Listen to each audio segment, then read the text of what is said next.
Alors dans la vidéo d'aujourd'hui, on va parler de comment augmenter sa valeur perçue. Cette vidéo, c'est un petit peu une suite finalement de la vidéo d'hier, puisque dans la vidéo d'hier, je vous parlais de comment avoir des relations sociales épanouies. Et le premier point, c'était d'augmenter sa valeur. Peut-être que si vous n'avez pas regardé la vidéo d'hier, l'idéal c'est de commencer par regarder la vidéo d'hier et ensuite vous pourrez passer à cette vidéo. Donc la valeur perçue, c'est quoi? C'est tout simplement qu'on s'attribue tous des notes de façon inconsciente. On voit les autres d'une certaine façon et suivant cette note, on va agir différemment avec ces personnes et donc ça vaut pour dans un cadre social. Dans cette vidéo, on va voir justement comment augmenter cette valeur perçue parce que plus votre valeur perçue sera haute, plus ça va faciliter grandement vos relations sociales. Premier point, c'est l'image. C'est tout simplement d'améliorer son image. Alors je sais qu'il y a pas mal de gens qui disent que l'image, voilà, il ne faut pas travailler son image, ça sert à rien de travailler son image, le charisme, tout ça, c'est avant tout, c'est quelque chose qui émane de nous. Et c'est vrai. Mais le seul truc, ce qu'il faut bien comprendre, c'est que améliorer votre image, ça va jamais vous handicaper. Ça va jamais vous handicaper d'améliorer votre image. Bien sûr qu'il y a des gens qui vont être en surpoids, qui vont mal s'habiller, qui vont mal se coiffer et qui vont pourtant être extrêmement charismatiques. Mais pour arriver de cette personne pas charismatique à cette personne charismatique, ça va vous prendre beaucoup de temps, beaucoup d'énergie, beaucoup d'investissement. Alors que si vous travaillez votre image, ça va tout simplement vraiment vous faciliter la tâche parce que en premier lieu, on se juge sur notre image. Donc la première chose, c'est de travailler son image. Donc travailler son image, ça veut dire quoi? Travailler son corps. Ça veut dire faire de la musculation par exemple qu'on soit un homme ou qu'on soit une femme, pour vraiment prendre soin de son corps, son visage. Donc le visage, la coupe de cheveux, prendre soin tout simplement de son visage, se maquiller si on est une femme. Si on est un homme, va faire un petit peu attention, peut-être se laisser pousser la barbe, ce genre de choses, avoir un beau teint. La posture aussi, évidemment, de ne pas se tenir comme ça, d'avoir une posture, ça fait partie évidemment de l'image et aussi le look, les vêtements. Première chose, peut-être la plus facile en fait pour augmenter rapidement sa valeur perçue, moi c'est ce que j'ai fait. Moi je veux dire, je faisais pas du tout attention à mon image. En l'espace d'un an, 2 ans, j'ai amélioré plein de choses. Et je peux vous dire que ça m'a grandement facilité la vie en termes de relations sociales. Parce que tout simplement, j'avais vraiment augmenté ma valeur perçue. Deuxièmement, vivre une vie qui nous plaît. Alors ça veut dire quoi? Ça veut dire que tout simplement, quand vous êtes dans une interaction avec quelqu'un, si vous lui demandez qu'est-ce que tu fais dans la vie, et que cette personne vous dit ah bah ouais moi je fais ça, tu vois, c'est juste un boulot, comme vont vous dire 95% des gens, voire 99% des gens, ok, cette personne ne fait pas du tout de différence avec les autres. Alors que si vous avez une personne qui commence à vous dire moi je fais ça dans la vie et ça me plaît vraiment, je m'investis vraiment, et on voit justement que cette personne commence à parler avec passion, ça fait toute la différence. On va dire cette personne-là, waouh quoi, j'en rencontre pas beaucoup des personnes comme ça, puis il a l'air vraiment d'être passionné. Moi je peux vous donner mon exemple, quand les gens qui me connaissent pas me demandent ce que je fais, et que je dis moi ce que je fais c'est que je suis créateur de contenu, c'est-à-dire que je crée du contenu sur différentes plateformes, je crée du contenu gratuit et je crée du contenu payant. Directement déjà les gens ils se disent que c'est quoi, ça les interpelle. Et puis quand on commence à en parler, quand je commence à leur expliquer et quand je commence vraiment à dire voilà pourquoi je fais ça et voilà exactement ce que je fais, voilà le contenu que je crée, directement je vois leur tête qui change en fait. Je vois et souvent les gens continuent à me poser des questions et tout, sont vraiment intéressés parce que quand je commence à parler de ça, il y a vraiment de la passion qui sort de moi, ils sentent que je suis connecté à ce que je fais. Et ça fait vraiment la différence par rapport aux autres. Si vous voulez augmenter votre valeur perçue, la deuxième chose, c'est vraiment d'avoir une vie intéressante et de vivre une vie dans laquelle vous vous sentez connecté, de faire des choses qui vous plaisent vraiment, pour lesquelles vous vous engagez vraiment. Troisièmement, c'est de ne jamais être dépendant. J'en ai un petit peu parlé dans la vidéo d'hier, mais que ce soit d'un cercle social ou de n'importe quoi en général, il ne faut jamais être dépendant. Parce que vous allez vraiment, ça va baisser votre valeur, mais surtout, c'est le fait que ça va se sentir en fait, ça va se sentir. Je prends un autre exemple, c'est que si vous êtes dans un job, vous avez un job, et que ce job, si vous êtes viré demain, vous savez que vous pouvez en retrouver un dans la semaine.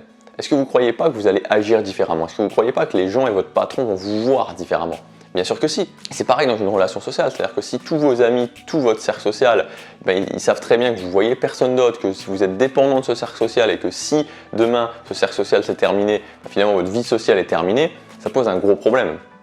Donc il ne faut pas être dépendant, ça veut dire notamment avoir d'autres relations sociales, mais ça veut dire surtout être prêt, vraiment être prêt à quitter ce cercle social. S'il faut, être prêt à quitter ce cercle social. Ou n'importe quelle chose, que ce soit votre job, que ce soit votre couple, il faut être prêt à partir du moment où ça brise vos valeurs, à partir du moment où c'est plus en accord avec vous, à partir. Et ça, c'est quelque chose qui fait vraiment augmenter votre valeur. Pour être prêt à partir, si on prend le cas de la vie sociale, le cadre du cercle social, l'idéal le plus simple, c'est d'avoir d'autres options, d'avoir d'autres amis et de ne pas mettre tous ses œufs dans le même panier. Quatrièmement, ça va être de bosser ses capacités sociales. Bosser ses capacités sociales, ça veut dire tout simplement connaître un petit peu les interactions sociales, un petit peu le jeu social.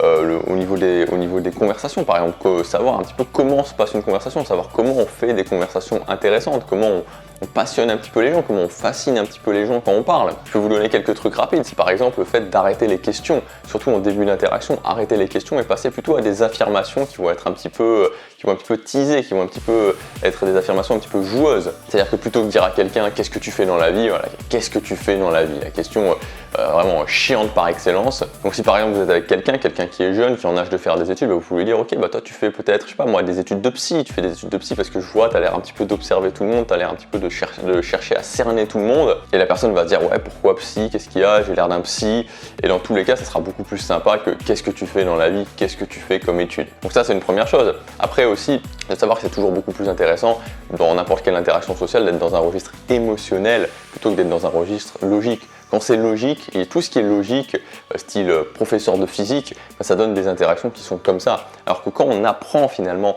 à un petit peu mettre des couleurs dans ces interactions, mettre un petit peu d'émotion dans ces interactions, faire passer quelque chose dans son message, c'est valable pour les interactions, c'est valable par exemple aussi pour les vidéos, dans n'importe quelle situation où on s'exprime à quelqu'un, que ce soit à une personne ou que ce soit à une audience, mettre de l'émotion, ça rend tout de suite les choses beaucoup plus intéressantes. Apprendre à raconter des histoires aussi, c'est un petit peu lié. Vous pouvez remarquer que les gens qui en général sont bons socialement, les gens qui vont fasciner les gens, les gens qui vont avoir l'attention notamment des groupes, c'est toujours des gens qui sont dans cette capacité à un moment donné de raconter des histoires. Ils ont quelques histoires intéressantes, souvent ils racontent les mêmes, en fait on s'en aperçoit si on les connaît bien, mais ils racontent des histoires et voilà, ils vont un petit peu fasciner les gens grâce aux histoires, donc grâce au storytelling. Cinquièmement, être plus énergique que les autres.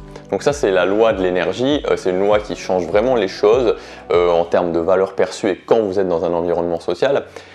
Ça veut tout simplement dire qu'il faut caler son niveau d'énergie un petit peu au-dessus du niveau d'énergie générale. Donc il y a un niveau d'énergie générale, c'est-à-dire que quand vous êtes dans un groupe social, suivant la situation dans laquelle vous êtes, vous allez avoir un niveau d'énergie générale. Et vous pouvez remarquer que si vous êtes en dessous de ce niveau d'énergie générale, les gens vont avoir l'impression que vous vous amusez pas. Si vous êtes très en dessous de ce niveau d'énergie générale, les gens vont venir vous voir et vont vous dire qu'est-ce qu'il y a, ça va pas, t'as l'impression, t'as l'air déprimé.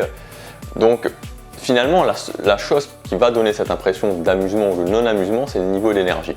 Et donc, si vous mettez votre niveau d'énergie un tout petit peu au-dessus du niveau d'énergie générale, là directement, les gens vont vous voir d'une façon différente. C'est impressionnant, moi, quand j'ai commencé à faire ça, honnêtement, que j'ai juste mis mon niveau d'énergie un petit peu au-dessus du niveau d'énergie générale, c'était bluffant, quoi. Ça a tout changé. Je suis passé d'un moment où les gens me disaient t'as pas l'air de t'amuser, t'as pas l'air bien, qu'est-ce qu'il y a, qu'est-ce qui va pas, tu te fais chier dans cette soirée, où les gens étaient là et disaient putain t'as l'air de t'amuser à fond vraiment dans cette soirée, tu mets l'ambiance et tout, alors que j'avais pas changé grand chose au final. Calez toujours votre niveau d'énergie tout petit peu au-dessus du niveau général d'une soirée, du niveau général d'une réunion sociale, ça va vraiment changer les choses pour vous. Ne le mettez pas trop, parce que si vous le mettez trop, vous allez passer pour quelqu'un de lourd, on va être là, lui il est lourd, il est pénible, on dirait une pile électrique. Sixièmement, essayez d'être un petit peu un leader. Quand on est un leader dans les interactions sociales, ça permet justement d'augmenter sa valeur. Donc moi j'ai une règle très simple, il y a énormément de choses à dire en fait, mais une règle assez simple qui va vous permettre directement de changer les choses, c'est toujours d'imaginer que vous êtes seul en fait. Que vous soyez avec une personne, 2 personnes ou 10 personnes, toujours imaginer qu'on est seul. Et donc quand on est seul dans sa tête tout le temps, qu'est-ce qui se passe? On va être leader naturellement. Parce que quand on est seul, on n'a pas besoin finalement d'être leader, on va être obligé de faire les choses parce qu'on est tout seul. C'est-à-dire que si je dois appeler pour commander des pizzas, je vais appeler moi, parce que si j'appelle pas, le téléphone ne va pas se décrocher et appeler tout seul. Si je suis dans un restaurant, c'est moi qui vais appeler le serveur pour demander un plat, c'est moi qui vais appeler le serveur pour demander l'addition. Si je suis dans un environnement de voyage, je sais pas, si j'arrive à un aéroport et que je dois prendre le métro, c'est moi qui vais faire la démarche de savoir comment prendre le métro, d'aller acheter les tickets de métro, parce que je suis tout seul, donc j'ai pas le choix. Donc à partir du moment où vous imaginez tout le temps, dans toutes les situations, être seul, vous allez forcément faire reposer les choses sur vous parce que vous êtes seul et donc vous allez être vu comme un leader. Donc ça ne veut pas dire s'imposer. Si quelqu'un dit moi je veux commander ou si quelqu'un dit moi je veux appeler pour commander des pizzas, pas de problème. Mais dans l'aspect général, vous imaginez que vous êtes seul, vous le faites, vous allez pour le faire, vous verrez que la plupart du temps, les gens vont vous laisser faire. Septièmement, être différent et donc admettre de diviser. Si vous voulez augmenter vraiment votre valeur, il va falloir admettre d'être différent, il va falloir admettre d'exposer presque vos différences au grand jour et de les assumer. Beaucoup de gens timides, beaucoup de gens qui sont pas à l'aise socialement, et moi c'était le cas, ils essaient surtout d'être comme les autres, ils essaient vraiment d'être comme le groupe, de ne pas faire de différence, et ces différences, parce qu'on a tous des différences, c'est humain, de les cacher, surtout de ne pas les montrer, et quand on les montre, de les minimiser. Et en fait, c'est tout l'inverse de ce qu'il faut faire, notamment pour augmenter sa valeur.